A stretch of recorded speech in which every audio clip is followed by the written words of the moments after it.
This is the Rise Up See Red podcast, all about the Arizona Cardinals and the NFL, featuring insider and outsider perspectives. Enjoy the best hour of Cardinals talk on the web. Now here are your hosts, Jess Root and Seth Cox.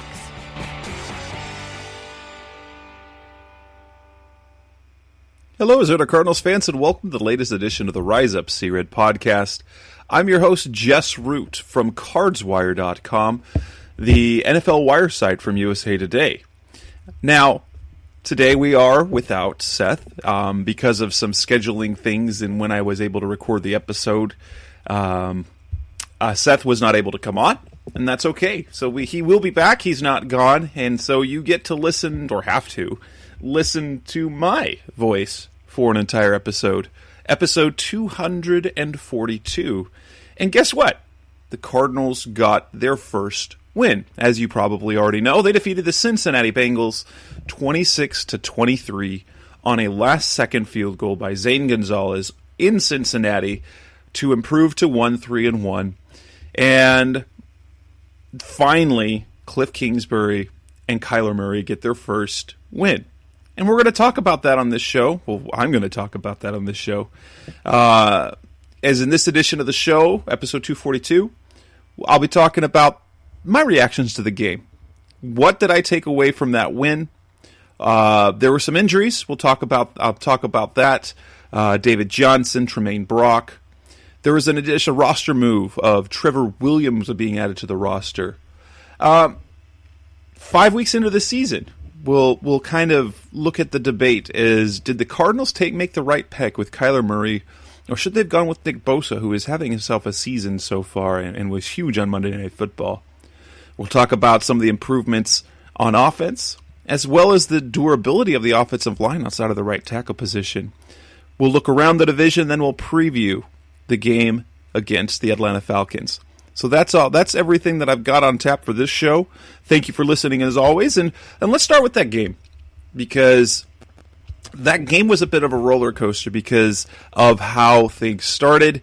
As I tweeted it kind of after the game, and when I posted the recap that I wrote, it was like this. It said the defense was bad, then it was good, then it was bad. David Johnson was great, and in the end, they got the win. But it wasn't all good, and it wasn't all bad. And so, first of all, what was super important was that they got that first win. It was critical. The Cardinals had been improving. In some ways, they had been giving the effort, and for Cliff Kingsbury's sake, and for the feeling around the team, the vibe in the locker room, getting a win was very important. It was about this time last year when you could tell the players had stopped buying in a little bit with Steve Wilks. They were got the doors blown out a couple of times early on. But Josh Rosen enters the picture. They lose the game against the Seahawks. And then things start unraveling for them. Now, it was week 5 last year that the Cardinals picked up a win over the San Francisco 49ers.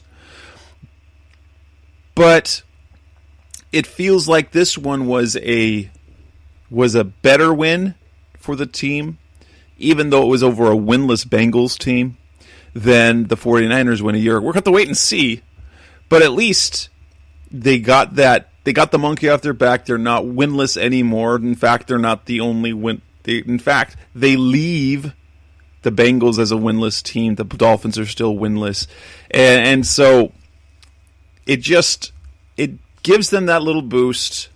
It takes the heat a little bit off of Steve Keim, as that was something that General Manager Steve Keim has kind of been the topic here over the last week and a half as to should he still have a job. Now, that's a core debate to have all season into the off season, but getting a win was necessary. Kyler Murray was, he was great. If you look at the numbers, now, once again, they do have some issues. They don't play well in the red zone. They give up 2 touchdowns in the fourth quarter to tie the game. But if let's kind of break down the numbers for Kyler Murray, because he completed 20 of 32 passes for 253 yards. He did not throw an interception. He didn't throw a touchdown either. He was sacked only once. And then, add on top of that, he rushed 10 times for 93 yards. That's and including that 24-yard scamper at the end of the game that put them in field goal range.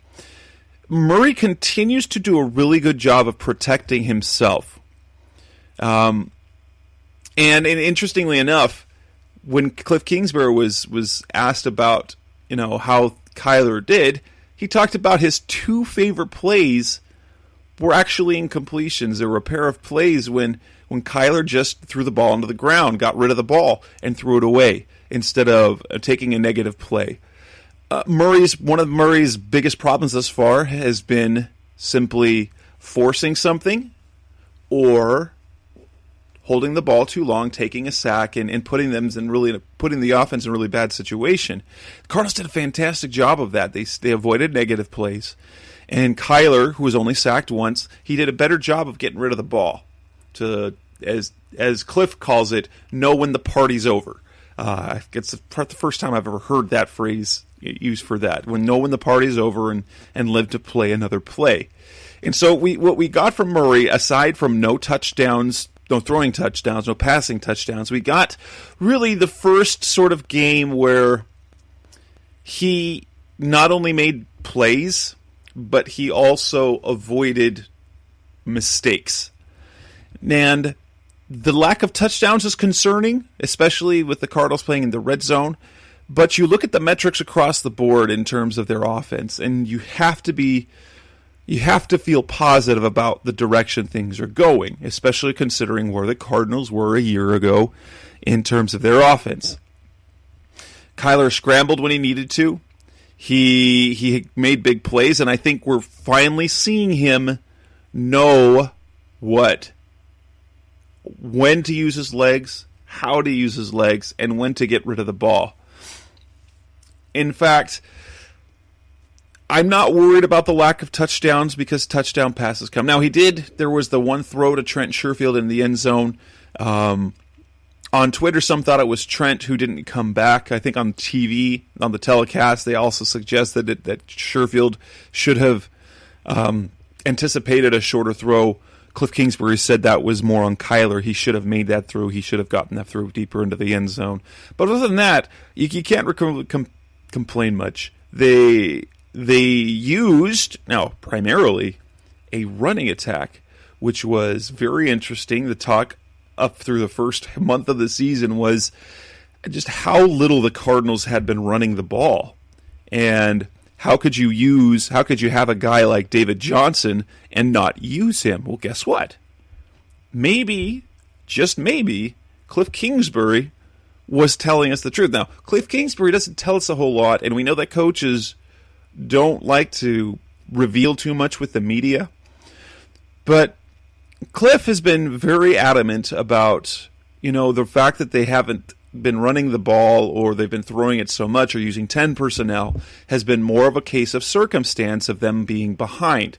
They have been behind in many of the games, and they haven't run the ball as a result, so they have to start passing. But take a look at this.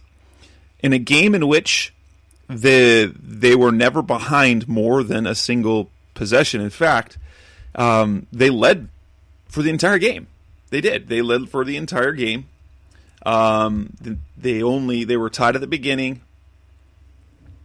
And so the Cardinals they rushed the ball 38 times. David Johnson got his touches. He ran the ball 17 times for 91 yards, averaging 5.4 yards a carry. Chase Edmonds had 8 carries for 65 yards, including a 37-yard score, which it felt like it iced the game, even though it didn't. Kyler had 93 yards rushing and a touchdown. Andy Isabella had a couple of rushes for 11 yards, and Keyshawn Johnson as well had a 3-yard run. Say what you want about what happened last season. say what you want about the first 4 weeks of the season. We now have a game in which the Cardinals were in control of, or at least it was a close game throughout, and it wasn't all pass. Kyler threw the ball only 32 times, and they ran the ball 38 times. That tells you something. Now, they were having success running the ball, and 10 of those runs were scrambles, naturally. Now, I don't remember how many of those were designed runs, but the fact that the Cardinals were balanced, and Cliff Kingsbury talked about that. He says, ideally, it's balanced, 50-50. And I've talked about on this show, and I believe so I have on Twitter, the kind of the thing that you know that Cliff Kingsbury is going to do. If he wants to get that running game involved, the running game will come early with the offense with balance. If they have a lead, it continues. And if they have a lead late, it's used even more. But if they get behind, every coach abandons the run because analytically it's less effective. It uses more time. You don't gain as many yards. And so you need to get back in the game by throwing the ball. And so if everything's going well, the Cardinals run the ball early and they run the ball late. Only in this case, they also ran the ball in throughout the game because they were in control.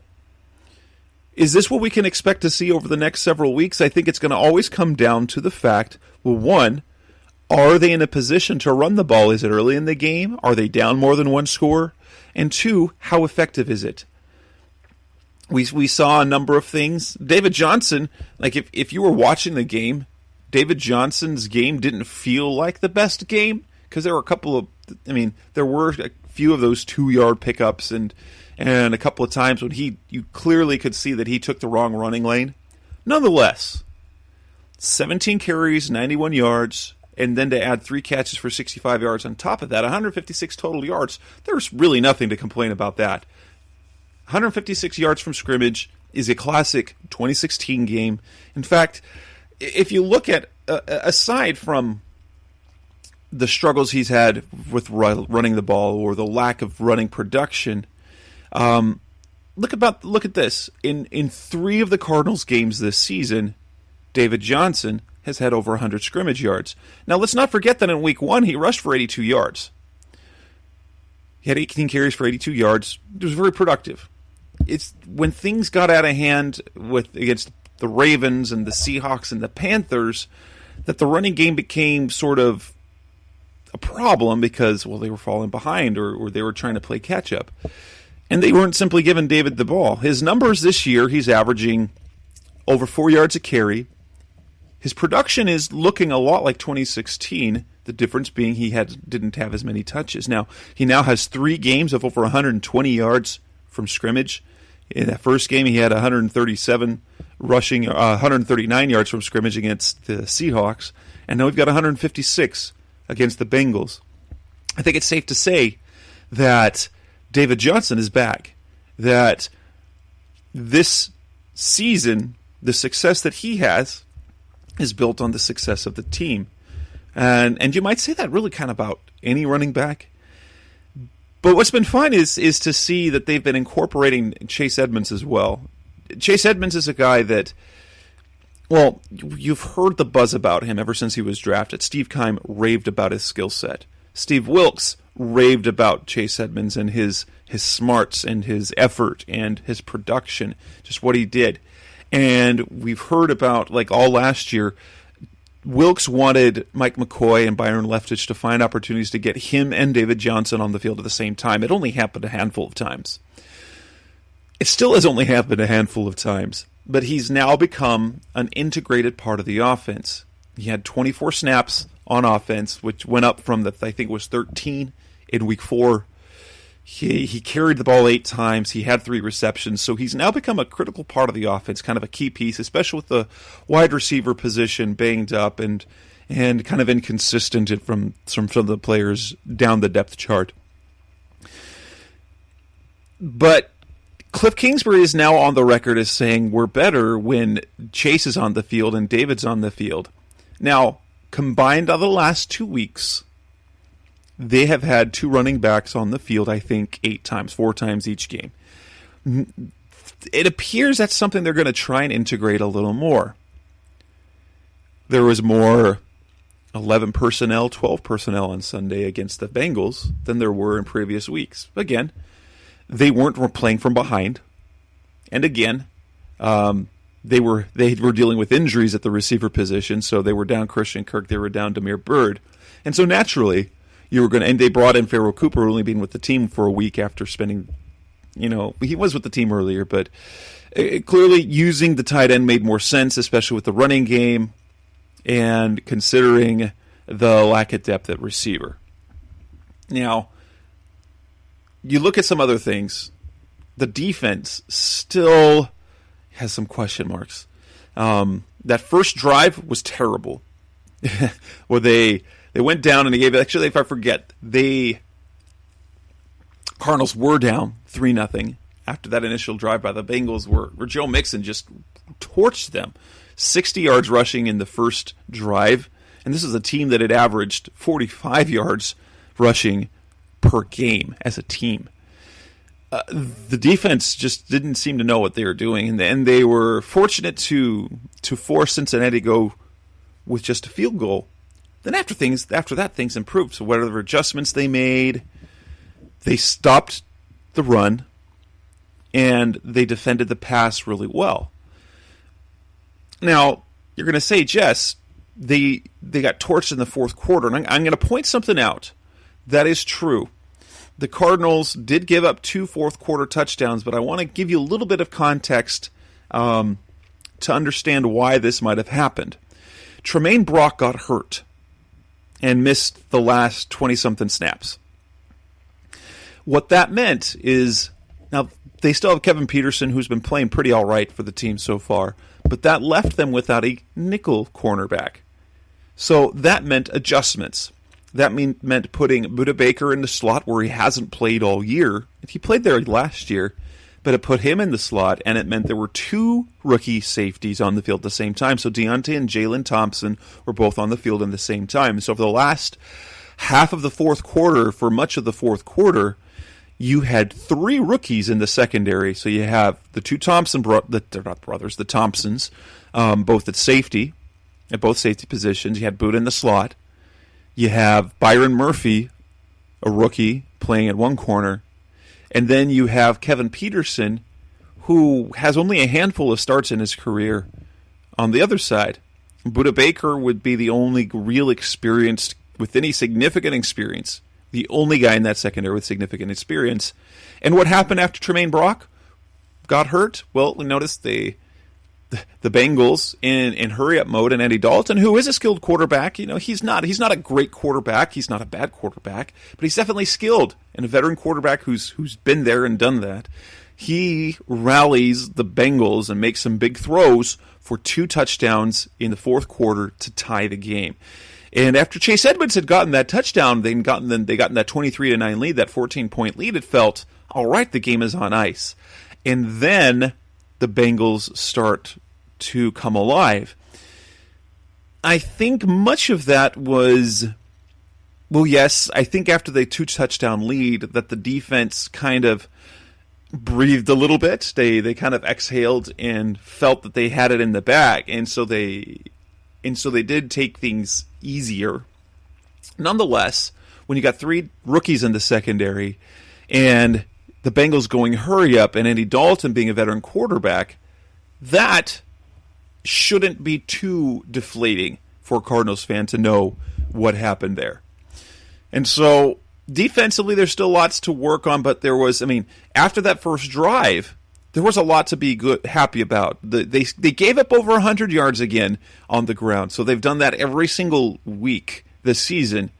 But this time, outside of the 60 yards they gave up to Mixon in the first drive, he only gained 33 yards the rest of the game. Now, this is going to be critical as they move forward. Defensive consistency has been their issue with the running game.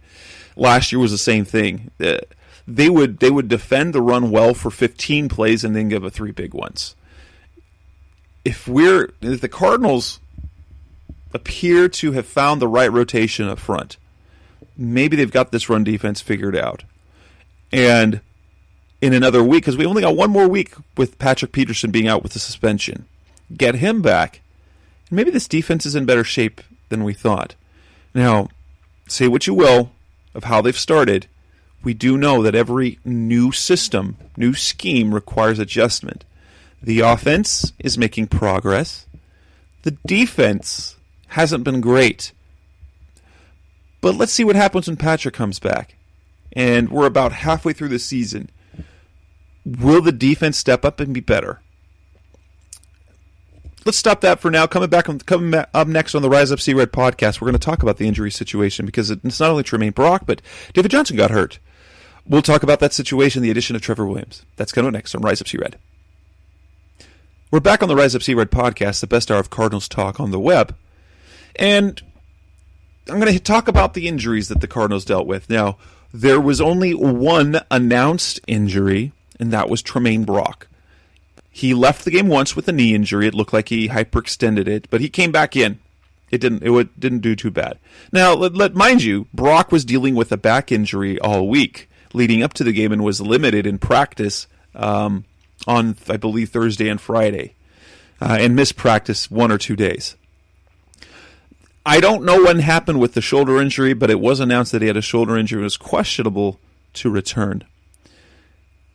That injury is, if he has to miss time with the Atlanta Falcons coming to town, that's going to be tough. Now, the Cardinals did add Trevor Williams, formerly of the Los Angeles Chargers, who was released from injured reserve. He had a quadriceps injury he had since the summer. They put him on injured reserve after week 1 when it wasn't progressing, and it would appear now that the injury is all but healed because to be released with an injury settlement, it does require that you basically be healthy. So you have to be physically cleared. And so he should be ready to play. Now, is he going to play this week? That's going to be an interesting case. He's a talented cornerback who ended on injured reserve last year, was on injured reserve this year. He's a little smaller. He's 5'9", 190, but he's made some plays. They've gotten really good play from Byron Murphy. Hasn't been perfect. Tramaine Brock has been adequate, but if Brock is out, that leaves them with 3 cornerbacks. It leaves them with Murphy, Peterson, and Chris Jones. And then it forces you to have Budda Baker move into slot because it appears that they don't want to move Murphy inside this year. They're going to leave him as a border corner. And it appears that they didn't move Peterson inside and bring Chris Jones into play on outside. Chris Jones didn't get any reps in the preseason or in training camp in the slot. Kevin Peterson appears to not be a slot guy. So you've got problems in the slot. And bringing Trevor Williams, I don't know if that helps because I don't know if he played much in the slot with the Chargers. He was a starter. He might have moved inside. His size suggests that perhaps he did. But then you're going to be relying on Budda Baker again at the nickel corner spot, at the slot. And then you're bringing in 2 safeties that are rookies. I don't know if it's what you want to deal with, but I don't know if the addition of Williams means that Brock's going to miss time. He's got the shoulder injury. They've got banged that up. But Trevor Williams is an interesting addition to the group. He's talented, if not injury-prone, which is kind of the story for everyone. And it does give them a better option because if Brock has to miss any time, well, now you've got in a week after the Falcons game when you head to the Giants and Patrick's off suspension, you got Patrick and Byron Murphy. You've got Kevin Peterson, and then you've got Trevor Williams. That's a much better depth situation. The question is whether Williams can play in the slot, which I'll be honest, I haven't found that out yet. The more concerning injury, I think, that you're probably all going to say is that of David Johnson. We didn't know about any injury to David Johnson until after the game with Cliff Kingsbury said that his back tightened up on him, and he was really proud of Johnson for how he played late in the game, being a little bit banged up. And and taken that hit after that big catch on that final drive. The next day, there was he said there's always the chance. It wasn't real. The way he said it he was responding to a question. He didn't come out and say that David Johnson might miss time. The question was asked, is there a chance that he'll miss in time or miss the game this week? Cliff said, there's always a chance. I don't know which way to go with how to read that, but it feels like I don't think they're super concerned. Back injuries are tricky, so he might be limited some in practice this week, but they did bring back Justin Davis to the practice squad because they only have 3 running backs on the roster. So they re-signed Justin Davis to the practice squad to get them a 4th running back on the team to at least help with that. Now, if David Johnson is missing in this game, that's not good. And say what you want about Chase Edmonds. I'm not sure that Chase Edmonds is ready to be a 3-down featured back. He does things. He looks great when he runs. He runs with desperation. Ron Wolf likes it. He runs with desperation. His burst is incredible. He's not nearly as patient as Johnson, and he's fast. Like, he's got a quicker start than Johnson. He's much quicker on his first step. But I don't think the Cardinals can really afford to miss David Johnson. His size, his threat in the running game, and the dimension he adds in the passing game as well is something that kind of sets him apart. Now, there are other running backs in the league that can catch the ball. Very few can catch the type of balls that he can. Like, 2 of those catches that he made were just incredible. Those are receiver-type catches. Now, granted, he's usually being guarded by a linebacker, and so the matchup is favorable. But you can make a tough throw, and he can make a tough catch. It doesn't have to be a dump-off or a swing pass where there's no one really guarding him, and he's just making plays with his legs. He makes plays down the field, and it's really reminiscent, some of these catches that he's had, of 2016. Because in 2018... when he was using the passing game, they were almost all dump-offs and screen passes and things of that nature. The Cardinals, Cliff Kingsbury is doing a much better job. Now, this injury situation is really... by the time you listen to the show, because I'm recording this on early Wednesday morning, it'll be posted Wednesday, as you'll already know. The first injury report won't come out till later today. And that first injury report's going to be interesting to see whether he's limited, because I'm sure he will have an injury designation with a back injury. Will he be limited? Will he plead full? Will he be out of practice? If he misses practice on Wednesday, that's a reason for concern. It means that he needed time off. The fact that he played through pretty much the entire game, he had a few fewer snaps than in previous weeks. Part of that, I think, is getting Chase Edmonds in the game. And maybe part of it was the back. He needed to come out. But the back tightened up on him. It was really painful for him after the game. I'm sure he's gotten treatment. Of course he's gotten treatment. But if he has to miss practice completely on Wednesday, that really kind of tells you that his availability for Sunday is up in the air. If he's limited all week, I would expect to see him play just based on what we know about how players go. If they're limited all week, usually it looks like they will go, that they'll be able to do that. Injury-wise, hopefully that means, Andy Lee should be good to go. They released Ryan Wislow with the addition of Trevor Williams.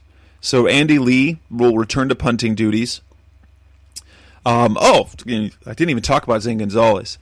Zane Gonzalez bounced back nicely after missing and looking shaky with Ryan Wislow's holder. Now, if you look back and watch some of those, the ball wasn't placed great, and he didn't blame the holder, but clearly he has much more confidence kicking when Andy Lee is the holder. Now, he did miss his first kick.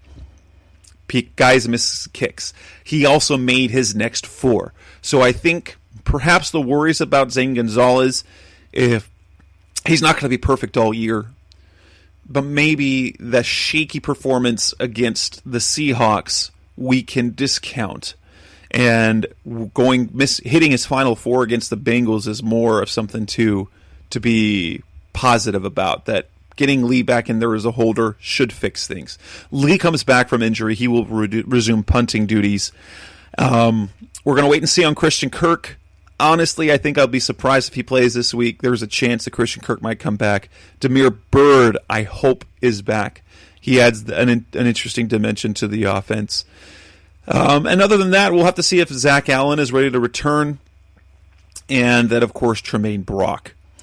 Trevor Williams is an interesting addition, as I've talked about. We'll see how he's used, and I'm sure the question will come up in Wednesday's press conference. He will get asked about Williams and whether or not he will get worked into the lineup right away or not. So coming up on the Rise Up Sea Red podcast, I'm talking about an interesting debate that came up because of the play of the 49ers on Monday night.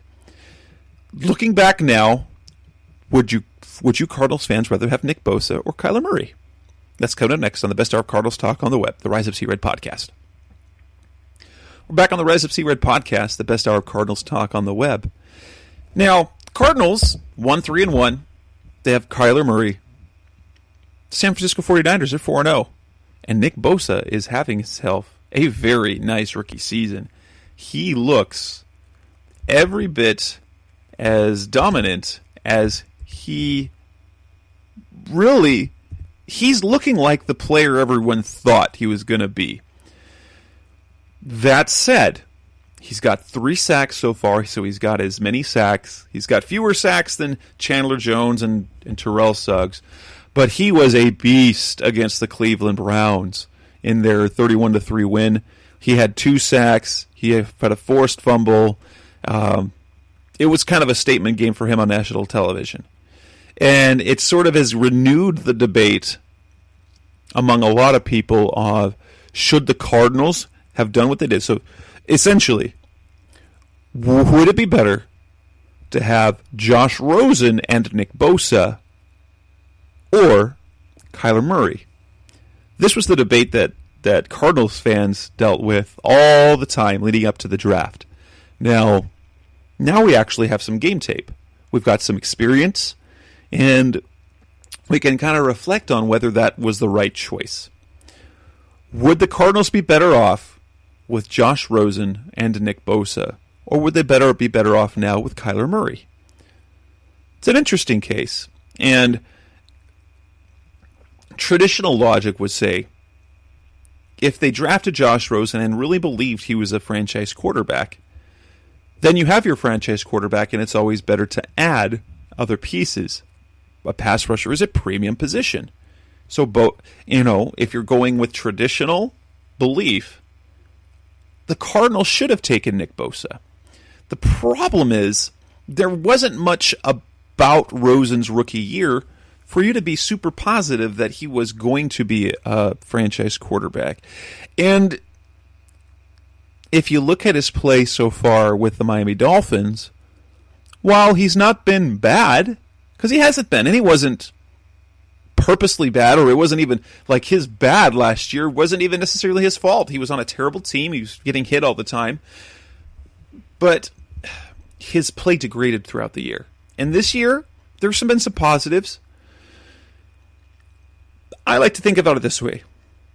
So, if we don't have Kyler Murray, and we have Josh Rosen, do the Cardinals win any of the games they lost? Let's look at the Detroit game. Murray was kind of bad earlier, but he caught fire in the fourth quarter and it ended overtime.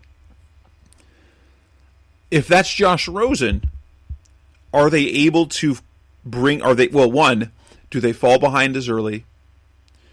And is he able to catch fire the way Murray did and rally the team back to that tie and almost win and then tie? Okay? Murray was great in his debut. I'd say they probably lose that game. I don't know how the first part of the game goes, but I feel confident in saying that I don't think that Josh Rosen was going to lead them on the same. He wasn't going to rally them for 18 points in the fourth quarter. I mean, because with Josh Rosen as a starter, they averaged 14 points a game. Let's be honest. they don't win. They don't tie that game if it's Josh Rosen, so they lose that game. So instead, they're and then in week 2, do the Cardinals beat the Ravens with Josh Rosen and Terrell Suggs? I mean, and Nick Bosa? That's a question. I mean, Bosa's only got 3 sacks in the year, and 4 of them came in week 5, and 2 of them came in week 5. I'd say probably not. I don't think Bosa or Rosen make a difference in the beatdown of Carolina. I don't think he makes a difference in their loss to the Seahawks. And would Rosen have led the Cardinals to 26 points against the Bengals? And how much of a difference would Bosa have been? Especially when you have Terrell Suggs and Chandler Jones. How much playing time would he actually get? So you look at it this way. Now, if you're thinking long term, maybe Bosa would have been the bigger pick. But it comes down to this. Is Josh Rosen a franchise quarterback? And more importantly, is Kyler Murray significantly better than Rosen? I think right now we can say with some small degree of certainty that Murray appears to be much better than Rosen. There are things that he can do with his arm that are on par or even better than Rosen. And then on top of that, you add his running ability. So did the Cardinals make the right decision? I think so. Now, cards on the table, I wanted the Nick Bosa. I believed in Josh Rosen, and I believe he will be a solid quarterback, but I don't know about that anymore. After his year with the Cardinals, and now the disaster that is the Miami Dolphins, he might be damaged goods.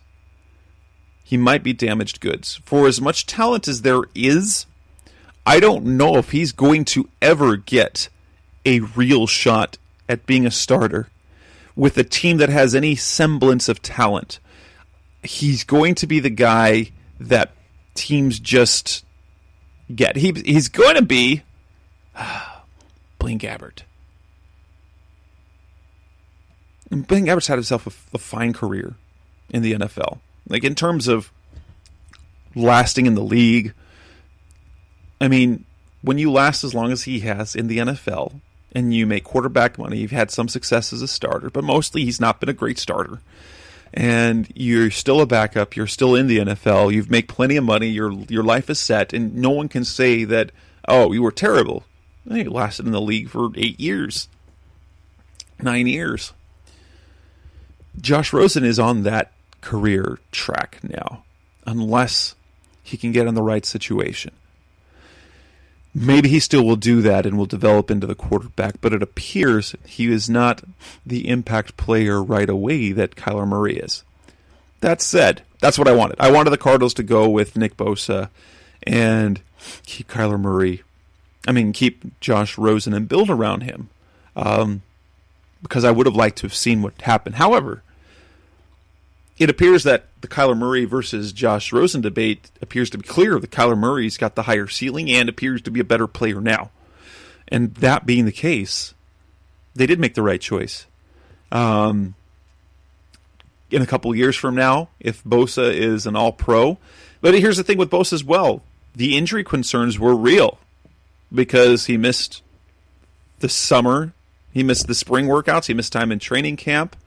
And he's been healthy so far, but considering his family history, his own injury history, we'll have to wait and see. Talk to us in 2-3 years. If Kyler Murray is a franchise quarterback and Josh Rosen is not, then the Cardinals most certainly made the absolute right decision. Coming up next on the Rise Up See Red podcast, the best hour of Cardinals talk on the web. We're going to talk some more about the offense, the improvements, and the offensive line durability. That's coming up next on Rise Up See Red. We're back on the Rise Up See Red podcast, the best hour of Cardinals talk on the web. And let's talk some more. I want to talk a little bit more about the offense and offensive improvements. Now, I do want to talk a little bit about the offensive line. Because what was one of these things that everyone was concerned about is about their durability. Now, aside from right tackle, they went into this season planning on Marcus Gilbert. He's on injured reserve. Justin Murray, they acquire him via waivers. He is in the lineup. They like him. But then they go and sign Jordan Mills, a guy who, started every game for the last 3 years. So durability really is his thing. He's now on injured reserve. So now they're stuck with Justin Murray. We'll see how that goes. But outside of that right tackle position, DJ Humphries, Justin Pugh, A.Q. Shipley, and J.R. Sweezy. The four of them have played every single snap on offense this year through 5 weeks. Now, cross my finger, knock on wood, that I didn't just jinx them because I had to look at that. But yeah, that's surprising. Because what was perhaps the biggest question about this offensive line? It wasn't necessarily about talent. It was about durability. Could we count on DJ Humphries to be healthy? Humphries has been fine, but he's been healthy. Justin Pugh, he missed some time last week in practice with the shoulder injury, but he played, and he's played every snap. And he's been pretty good. He's been fine. A.Q. Shipley, he's been solid. I mean, come on. J.R. Sweezy, he's been durable, and he's been solid. That's not everything's been good, okay? That's no problem. The fact that they're staying on the field is huge. And the truth is, the pass protection hasn't been bad. You look at the sack numbers, and they're bad. They gave up 20 sacks in the first 4 weeks. They only gave up 1 against the Bengals. But if you've watched the Cardinals play, and I know you have, how many of you were absolutely frustrated at Kyler Murray? He's a rookie, yes. But at least twice, he was scrambling and ran out of bounds behind the line of scrimmage. So it wasn't like he was even really sacked. He just ran out of bounds with count of the sack. That's not on the offensive line. There's been a couple times, there was at least once when he was trying to roll out of trouble, and he just tripped. He was trying to scrabble a couple other times. So probably half those sacks, there was time, and it just ended up in a sack because of decisions by Kyler Murray. And so think about that. The offensive line hasn't been bad. Their run blocking, look at the rushing production. They're averaging 5.4 yards a carry. They were dead last in yards per carry a year ago. Now, they've had more big plays. Some of that is, is Kyler Murray scrambling. Yes, it is. But David Johnson is averaging more than 4 yards a carry. Chase Edmonds averaging, 6, 7, 8 yards a carry at this point. The offensive line is playing well. The question is whether we'll stay playing well and all of that. But the fact of the matter is the Cardinals offensively, think about this, is they still have problems in the red zone. Don't get me wrong. They were 1 of 6 in the red zone against the Bengals. But they piled up 514 yards of offense. If we want to look at some of the offensive rankings, I'm going to pull up a stats. I'm going to assume that Johnny Touchdown, he's a podcaster and writer for Revenge of the Birds, one of Seth's guys. If we look at this, the Arizona Cardinals are 17th in total offense. They're 16th in total yards. They're 11th in rushing yards per game, averaging 126. And they're averaging 5.4 yards per carry, which is 4th in the league. Context. They were dead last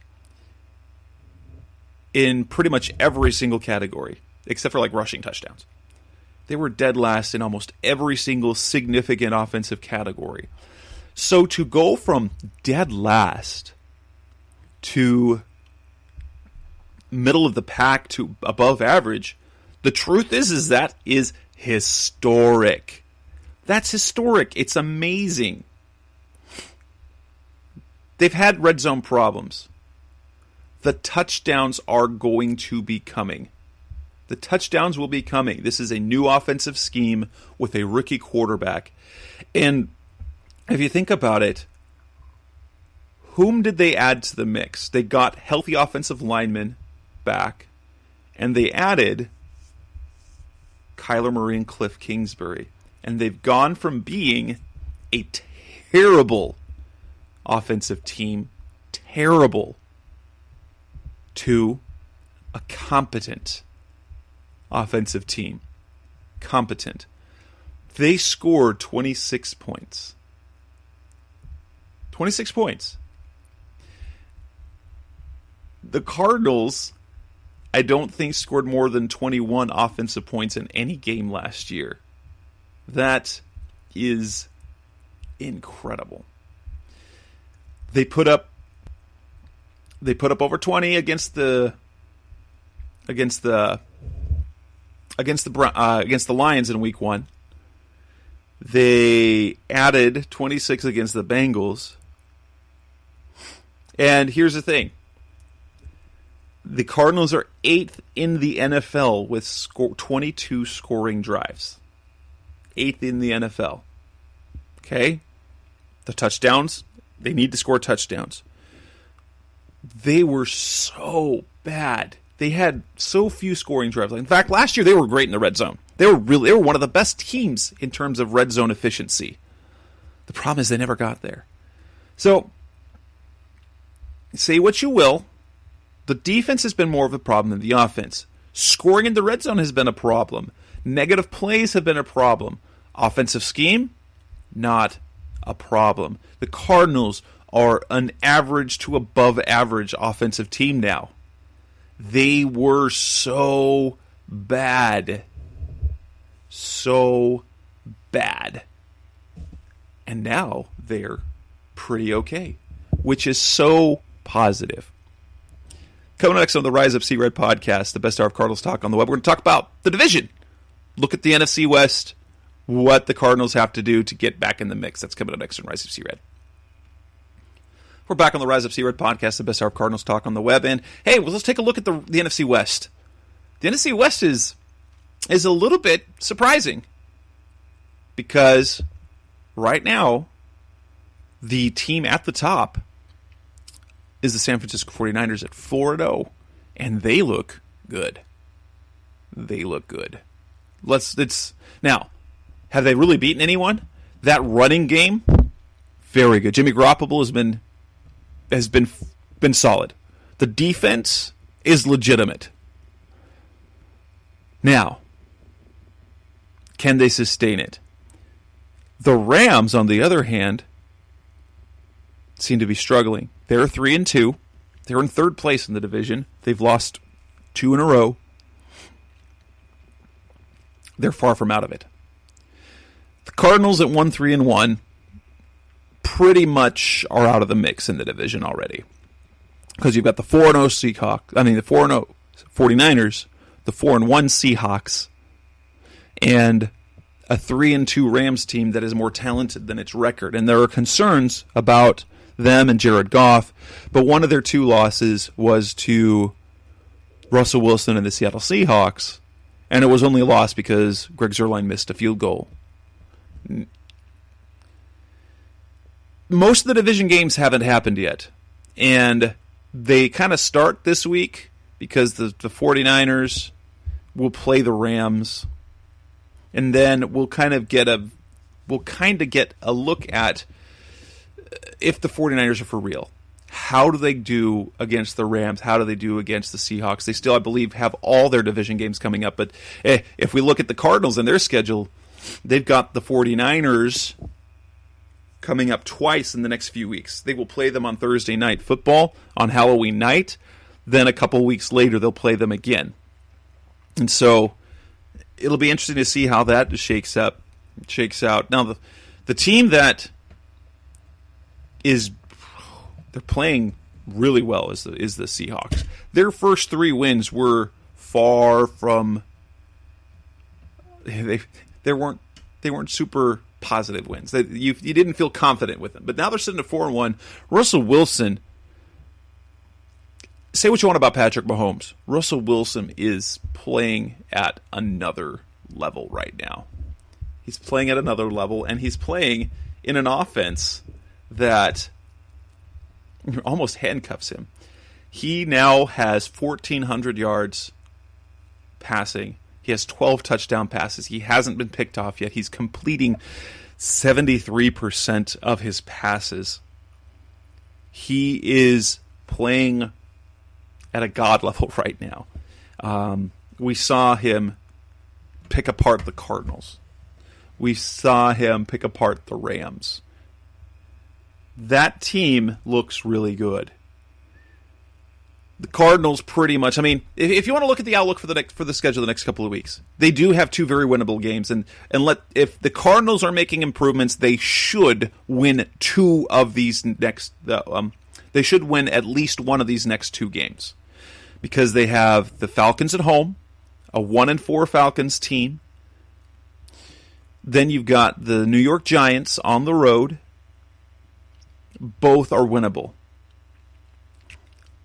They should beat the Falcons, and they could win in New York. If they win both, they're 3-1. And while that probably doesn't put you back in the picture with the division, especially with the schedule that you have coming up, it does take away takes away that desperate feeling of like, oh my gosh, they're going to be terrible again, because they will through the first half of the season have matched their win total from the previous season and looked better doing it.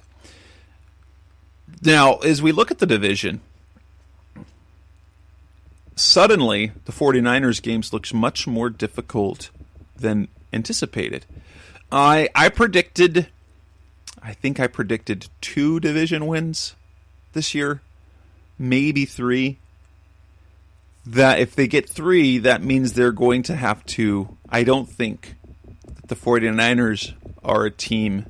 And I thought the Cardinals were bad enough that I wasn't penciling in a sweep of the 49ers. And I think right now it would almost be foolish to think that the Cardinals could sweep them. Can they beat them? Yes. Can they? Especially they will be at home on a Thursday night against the 49ers.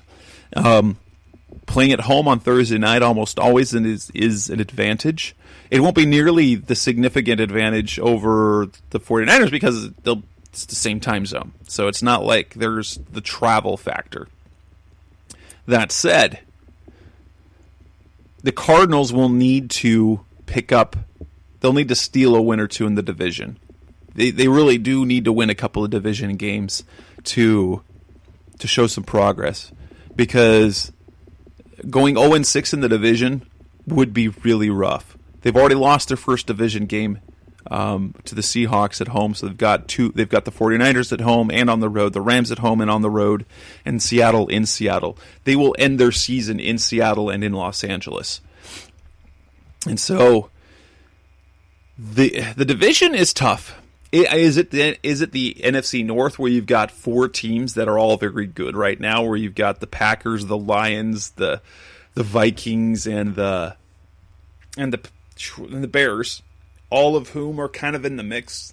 The Cardinals are definitely behind the rest of the division, and I don't think they're really in position. Like, give us a couple of weeks if Seattle loses a game and San Francisco loses a game, and they end up being a game and a half out by virtue of that tie. Okay, well, maybe we could start talking about maybe being competitive in the division. But as of right now, they are definitely. This is a 3-team race for the division, with the Cardinals just being competitive overall. That's pretty much what we have.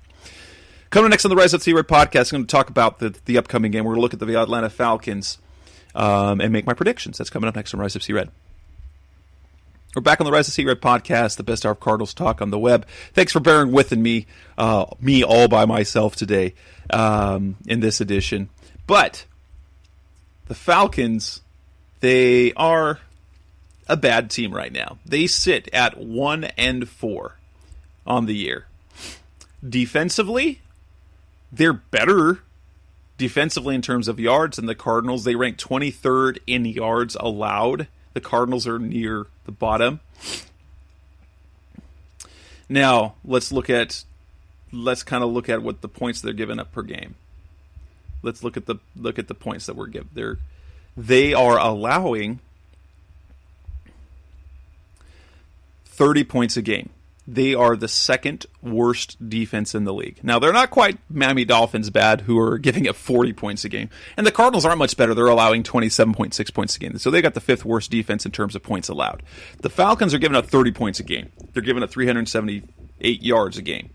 They aren't stopping anything. Now, if you haven't seen this clip by Deshaun Watson when talking about the Atlanta defense, they're a real good defense to play against. You can score on them down the middle. You can score on them on the outside. You can score on them in the seam. You basically can score them all over the place. Offensively, they're still very talented. They're 10th on offense in yards. The problem is they are also turnover prone. They are tied essentially with the Cardinals. The Cardinals average 20 points a game. The Falcons average 20.4 points a game. They're ahead of the Cardinals in terms of offense, but they turn the ball over a lot. They are -5 in the turnover ratio this year.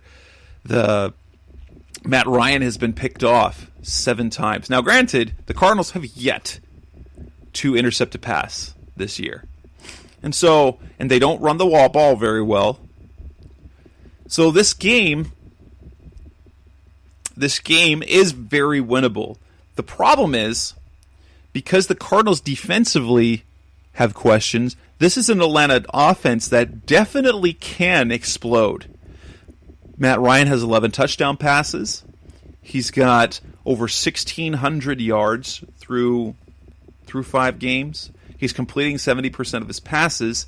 He's been sacked 12 times.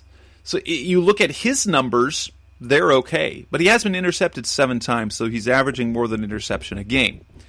The running game has been atrocious. Devontae Freeman is averaging only 3.2 yards per carry. There are people calling for more of Ito Smith. He's kind of like their Chase Edmonds. He's averaging 5 yards a carry. But they're not able to run the ball. They've got some matchup problems. Julio Jones is a matchup problem. They have a tight end that will be difficult to guard in Austin Hooper. He leads the team in receptions with 34. Mohamed Sanu, very talented. Devontae Freeman also can catch the football. That doesn't include Calvin Ridley. So they have talent. It's just defensively they've been so bad. The Cardinals have the chance, if they can play better at home, if they can continue on what they've been doing, if they can continue what they did last week against Cincinnati, I think we can see another shootout game. They say take the over in this game. I haven't looked at the odds yet, but let's kind of take the over and expect a close game. Expect a close game, because I think the Cardinals' defense has enough issues that Atlanta will be able to move the ball, but the Cardinals should be able to move the ball down the field against that Atlanta defense, because they're not that good, frankly. What do I expect? I think, can we finally see a 30-point outburst? I think so. I think the Cardinals can get this win. I think they can go and get the win 31-29. I think it's going to take either a last-minute touchdown or a last-minute field goal from Zane Gonzalez to do the trick. And so, I'm assuming David Johnson's going to play. If David Johnson's going to play, then I think they can run the ball. I think they'll be able to move the ball offensively. The key is the Falcons only have 5 sacks this year. They have talent. They've got Vic Beasley. They've got Takk McKinley. Those are guys and they've got Grady Jarrett. Those are all guys who can get to the quarterback, but they haven't been getting to the quarterback. And the same was the issue last week. The Bengals didn't have many sacks, and they got to Kyler once. I think that's kind of what we can expect. If the Cardinals can keep 1 to 2 sacks max and not turn the ball over, this is a game that they should win. I don't know if they're going to blow them out. I don't expect them to, but I think this is a game where both teams move the ball up and down the field, and I think the Cardinals will get their first interception of the year, cross your fingers, and that the Cardinals will come away with a 31-28 game. The matchups I'm worried about, naturally, I'm worried about Devontae Freeman. Okay, he's talented. There's going to be a drive where he looks like a star like Joe Mixon did, and Joe Mixon's a very talented back. I'm worried about the tight end coverage again. Austin Hooper, they did fine against the tight end against the Bengals. But again, we've got two rookie safeties. I don't know who's going to be playing in the slot. Or maybe they're going to stick to having Hassan Reddick cover those tight ends, because guess what? He can do it. He's not bad. He was pretty solid at it. And with that, we will end this edition of the Rise of C-Red podcast, the best hour of Cardinals talk on the web. I'm your host, Jess Root. Thanks for listening. We'll be back again in a week, hopefully talking about another win. Seth should be back then, and you'll get to hear me and him. Again, thanks for listening, and go Cardinals. Thanks for listening to the latest edition of the Rise Up C-Red podcast. Listen to previous episodes and subscribe to the show on Apple Podcasts, Stitcher Radio, Audioboom, or many other podcast platforms, so shows are delivered directly to your mobile device. Please give the show a 5-star rating and always support the sponsors who support the show. We'll be back soon for the best hour of Cardinals talk on the web. Rise up, Red Sea, be Red Sea Red, and of course, Rise up, Sea Red.